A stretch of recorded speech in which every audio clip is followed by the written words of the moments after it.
ఎమర్జెన్సీలో ట్రీట్మెంట్ చేశారు, ఐసీయూలో అడ్మిట్ చేశారు. అక్కడి నుంచి ఇంకో 1 డే మేము పెట్టుకున్న తర్వాత జనరల్ వార్డ్కి షిఫ్ట్ చేశారు. అప్పుడు దాకా ఏమేమి టెస్ట్ చేశారో నాకేం తెలీదు. రొటీన్గా వాళ్ళ టెస్టులు వాళ్ళు చేశారు. తర్వాత 4th early morning 9 o'clock doctors discharge చేశారు.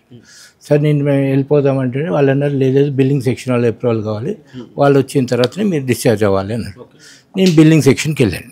వెళ్తే వాళ్ళు అన్నారు ఇన్సూరెన్స్ నుంచి ఇంకా రాలేదు, శాంక్షన్ రాలేదు, యూ హ్యావ్ టు వెయిట్ అన్నారు. మేము 2 days ఫిజికల్గా అక్కడ వెయిట్ చేసాం వితౌట్ ట్రీట్మెంట్. వాళ్ళు ఎందుకంటే డాక్టర్స్ డిశ్చార్జ్ రాసేశారు, రాసినందుకు వాళ్ళు ట్రీట్మెంట్ చేయలేదు అక్కడ ఉన్న నర్సులు కానీ వాళ్ళు కానీ. మేము ఫిజికల్గా ఉట్టిగా ఉన్నాము అక్కడ. తర్వాత వీళ్ళు ఏమన్నా బిల్లింగ్ సెక్షన్ వాళ్ళు అన్నారు ఇన్సూరెన్స్ క్లెయిమ్ రాలేదు, you have to pay it అన్నారు. నేనన్నా మేము ఆల్రెడీ ఫస్ట్ వచ్చింది కదా మీరు పంపించడానికి, మీరు మోర్ ఓవర్ ఇన్సూరెన్స్ వస్తుందని చెప్పారు, మీకు ఎస్టిమేషన్ పంపించడానికి కూడా వచ్చింది కదా అని చెప్తే లేదు ఇప్పుడు రాలేదు అని. నేను వాళ్ళ కాపీ ఇవ్వండి, ఇన్సూరెన్స్ ఏ బేసిస్తో రిజెక్ట్ చేశారు అది ఇవ్వండి అంటే వాళ్ళు నాకు ఇచ్చారు. అందులో ఒక 2 lines వాళ్ళు ఏం రాశారంటే admission is done purely for investigation purpose only, no treatment is done, అది వాళ్ళ కామెంట్. సో ఆ బేసిస్తో మీకు ఇన్సూరెన్స్ క్లెయిమ్ ఇవ్వట్లేదని చెప్పి వాళ్ళు చెప్పారు. బిల్లింగ్ సెక్షన్ వాళ్ళు అన్నారు సిన్స్ వాళ్ళది రాలేదు కాబట్టి you have to pay it అన్నారు. సరే నేను ఒక 2 days వెక్స్ అయిపోయి సరే పేమెంట్ చేస్తాను అన్నాను. ఇన్సూరెన్స్ క్లెయిమ్ వచ్చి వాళ్ళు 1,28,000 చేశారు. నేను వేరే ఎప్పుడైతే క్యాష్ పే చేస్తానో 1,60,000 పే చేయమన్నారు. ఎందుకు వాళ్ళు ఏమన్నారు ఇది కూడా అడిగాను నేను, క్యాష్ పే చేస్తే ఇంకా నాకు డిస్కౌంట్ రావాలి కదా, ఎందుకు 160 బిల్ ఇస్తున్నారంటే ఇన్సూరెన్స్ వాళ్ళ టారిఫ్ వేరే ఉంటుంది, క్యాష్ టారిఫ్ వేరే ఉంటుందని వాడు క్లియర్గా చెప్తున్నాడు. దానికి సంబంధించిన క్లియర్ కట్ వీడియో నేను వాళ్ళతో మాట్లాడినప్పుడు ఏం జరిగిందన్నది ఇక్కడ మన వీడియో ఉంది. అంటే సార్ మాట్లాడుతున్నారు కాబట్టి ఆయన ఒక ఇన్సిడెంట్ ఒకసారి మీరు చూడండి, ఈ వీడియో ఒకసారి చూడండి. కేర్ హాస్పిటల్ వ్యక్తితో నేను మాట్లాడినప్పుడు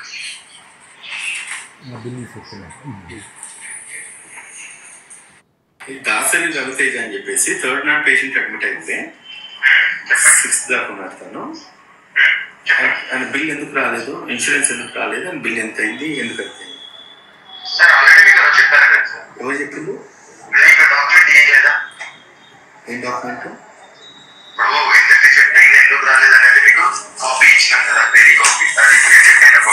ఏముంది అందులో?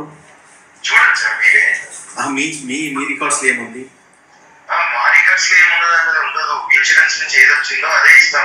There was no active treatment given to the patient during the course of hospitalization.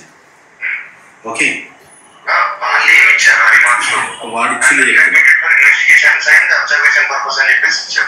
ఇక్కడ ఆయన ఏమంటారంటే ఇన్వెస్టిగేషన్ గురించి మాత్రమే చేస్తున్నారు కాబట్టి ఇన్వెస్టిగేషన్కు కేర్ హాస్పిటల్ వాళ్ళు ఛార్జ్ చేసింది 1,60,000 రూపాయలు 2 రోజులకి, బంజారాహిల్స్ కేర్ హాస్పిటల్ ఇన్వెస్టిగేషన్స్కే. నేను అదే ఇన్సూరెన్స్ కావాలంటే మీకు పూర్తి వీడియో పెడతాను, కావాలంటే మీరు డిస్ప్లే చేయొచ్చు. అదే విషయాన్ని నేను ఇన్సూరెన్స్ ఆఫీసర్తో కూడా మాట్లాడితే తను ఏమంటాడంటే నువ్వు కేసు వేసుకోను, మీరు అడ్వకేట్ కదా, మీరు కేసు వేసుకొని అవసరమైతే మీరు కోర్టులో చూసుకోండి అని చెప్పి అంటాడు. సరే ఆయనతో మాట్లాడిన ఏం పేరు రాజశేఖర్ సార్. ఇది ఒక్కసారి జస్ట్ ఒక 1 minute మనం ప్లే చేద్దాం, తర్వాత నేను పూర్తి వీడియో షేర్ చేస్తాను ఏం జరిగిందని. జస్ట్ నేను ఇన్సూరెన్స్ ఆఫీసర్కి ఫోన్ చేస్తే నువ్వు కేసు వేసుకో అంటాడు.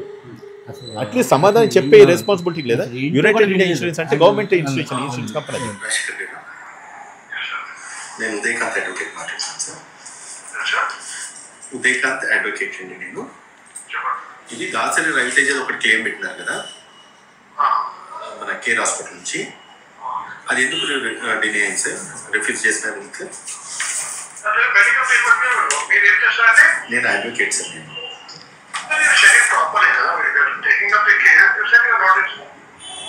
sir, can't I have any other clear to ask your question? You can ask, sir. The moment you said that you are just officially taking up the matter, na? Did I say that anything I am taking officially the matter? Pardon, sir? Did I say that I am taking anything official? It means the same only, sir. When you say that I am an advocate, what does it mean? Yes, of course. I don't have any other to talk to any gentleman or any officer in that state. Insurance United India insurance assistant general manager ఇతను రాజశేఖర్ అనే వ్యక్తి, ఆయనతో ఫోన్లో మాట్లాడితే నువ్వు అడ్వకేట్గా case file చేసుకుంటున్నాడు. సన్యాసి దద్దమ్మ, నేను నీకు అడ్వకేట్గా నేను కేసు ఫైల్ చేయాలనుకుంటే నేను కేసు ఫైల్ చేద్దును. నువ్వు యునైటెడ్ ఇన్సూరెన్స్ నుంచి ఎల్ఐసి ఇన్సూరెన్స్ ఏజెంట్లు అందరేమో జనాల వెనకబడతారు. లోన్ ఏది ఇప్పుడు పాలసీలు కట్టేని సేపు పాలసీలు కట్టిన తర్వాత ఎప్పుడైతే క్లెయిమ్ అడుగుతామో క్లెయిమ్ అడిగినప్పుడేమో ఇయ్యడట. ఇన్సూరెన్స్ అయితేనేమో కేర్ హాస్పిటల్లో అడిగేది ఏంది 1,29,000 లేదు కస్టమర్ కట్టాల్సి వస్తే 1,60,000. ఏ లెక్క బ్రదర్ ఇదంతా కూడా క్యాష్ పే చేయాలి. 1,60,000 వసూలు చేసుకున్నారు. నేను ఇదే విషయం ఇన్సూరెన్స్ ఎగ్జిక్యూటివ్ ఏజెంట్తో మాట్లాడు కేసు వేసుకుంటాను. కేసు వేసుకున్న తర్వాత నేను ఒకటి చెప్తున్నా గుర్తుపెట్టుకుని, కేసు వేసుకున్న తర్వాత మనం భూమికి రాసుకున్నా కూడా మనకు పైసలు మనకు రావు. 1,60,000 రూపాయలకు నువ్వు కొట్టించుకొని ఎన్ని సంవత్సరాలు తిరిగినా కూడా నీకు కేవలం 20-30,000 మేబీ ఇస్తారు, లేకపోతే లేదు. ఆయన వయసు ఎంత సార్ మీ వయసు? 65 ఇయర్స్. కొడుకు గురించి అని చెప్పి ఆయన పాకులాడుతున్నాడు, తనలాడుతున్నాడు. 1,65,000 ఏడుకెళ్ళి వచ్చినాయి సార్ మీకు? అంటే గోల్డ్ తాకట్టు పెట్టి తీసుకొచ్చి సిగ్గుండదురా మీకు? సిగ్గుండదురా ఇన్సూరెన్స్ కంపెనీలకు, కేర్ హాస్పిటల్ అసలుంటోళ్ళకు? గోల్డ్ తాకట్టు పెట్టిండు ఆయన. రేపు చచ్చిపోతే కనీసము సాగు చేయడానికి కూడా పైసలు ఉండయి. మీరు వాళ్ళ మీద శవాల మీద రాజకీయాలు చేస్తున్నారు, జీవితాల మీద డబ్బులు సంపాదించుకుంటా ఉన్నారు. ఇప్పుడు అంత ఇన్వెస్టిగేషన్ చేసి వాళ్ళు ఏం ఐడెంటిఫై చేయలే. ఒక ట్యాబ్లెట్ ఏదో ఇచ్చి డిశ్చార్జ్ చేశారు. అదే ఇన్సూరెన్స్ వాళ్ళు కూడా అనేది మీరు ఏమి ట్రీట్మెంట్ ఏం చేయలేదు అందుకనే క్లెయిమ్ రాదని ఇన్సూరెన్స్ వాళ్ళు. సో హాస్పిటల్ వైఫల్యం ఎక్కువ అనిపిస్తుంది. 100%. నీ క్లియర్ కట్ ఆయన బిల్స్ ఉన్నాయి. 1,60,000 రూపాయలు. ఈయన మాట్లాడిన ఆడియోస్ నేను మళ్ళీ మీకు ఇస్తాను, మీరు టెలికాస్ట్ చేయండి. కేర్ హాస్పిటల్ మాట్లాడిన ఆడియోస్ నా దగ్గర ఉన్నాయి. Insurance agent assistant general manager అంట, ఏజిఎంఓ ఏంటది United India insurance government insurance hold చేస్తున్నాడు. మాట్లాడే సమాధానం ఇది. అడ్వకేట్ నాడు కేసు వేసుకుంటున్నాడు. కనీసం మినిమం సమాధానం చెప్పే మానవత్వం కూడా లేదు. ఇటువంటి కంపెనీలో మనం నమ్మి ఇన్సూరెన్స్ ఇస్తున్నాం. ఆయన వర్షన్ మారిపోయింది. మీరు చేసుకోండి, ఏం చేసుకుంటే చేసుకోండి అని అసలు వినలేదు అసలు. ప్లస్ దానికి ఆన్సర్ కూడా లేదు. మోరోవర్ నేను అడిగేది ఏంటంటే ఫస్ట్ తెలియదు ఇదంతా జరుగుతుందని చెప్పేసి పైసలు కట్టే ముందు నేను చెప్తాను కదా, అండర్ ఎమర్జెన్సీ midnight 1:30కి వెళ్ళి అడ్మిట్ చేశాను. అండర్ ఎమర్జెన్సీ 40,000 మీకు అప్రూవ్ చేసినట్టు నాకు చెప్తాను కదా ముందు. నేను వెళ్ళి అడ్మిట్ కాగానే ఇమీడియట్గా నా ఇన్సూరెన్స్ పేపర్ సబ్మిట్ చేశాను. చేయగానే వాడు ఏం చేశాడు, ఎస్టిమేషన్ తీసుకుని పంపించాడు. నాకు 40,000 అప్రూవల్ వచ్చింది, మీకు ఇన్సూరెన్స్ క్లెయిమ్ ఉందని చెప్పాడు.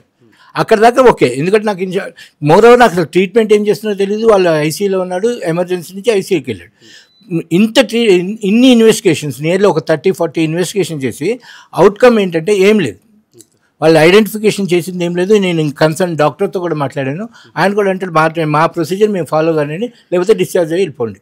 అంత రఫ్గా హీ నియర్లీ 75-80 ఇయర్స్ జెంటిల్మెన్. ఆయన అట్లా మాట్లాడుతున్నాడు. ఫైనల్గా ఏంటంటే ఇన్సూరెన్స్ క్లెయిమ్ రాలేదు, ప్లస్ డాక్టర్స్ ఇన్వెస్టిగేషన్లో ట్రీట్మెంట్ రాలేదు. This is what I faced. Bill మాత్రం ఎంత? 1,60,000 రూపాయలు మాత్రము బిల్లు కేర్ హాస్పిటల్ పోయినాయి. ఇన్సూరెన్స్ అంతా మాట్లాడితే అడ్వకేట్లకు ఇచ్చే గౌరవం ఇన్సూరెన్స్ యునైటెడ్ ఇన్సూరెన్స్ కంపెనీ ఇది, అండ్ కేర్ హాస్పిటల్ వాళ్ళు ఇచ్చే గౌరవం ఇది. ఇది నేను మీకు మళ్ళీ పెట్టేసాను. అది పరిస్థితి. రైట్, మనం చూస్తున్నాం కదా, ఇంకా చాలామంది బాధితులు ఉన్నారు. అనేక హాస్పిటల్, ఇంకా అపోలో హాస్పిటల్ ఎవరు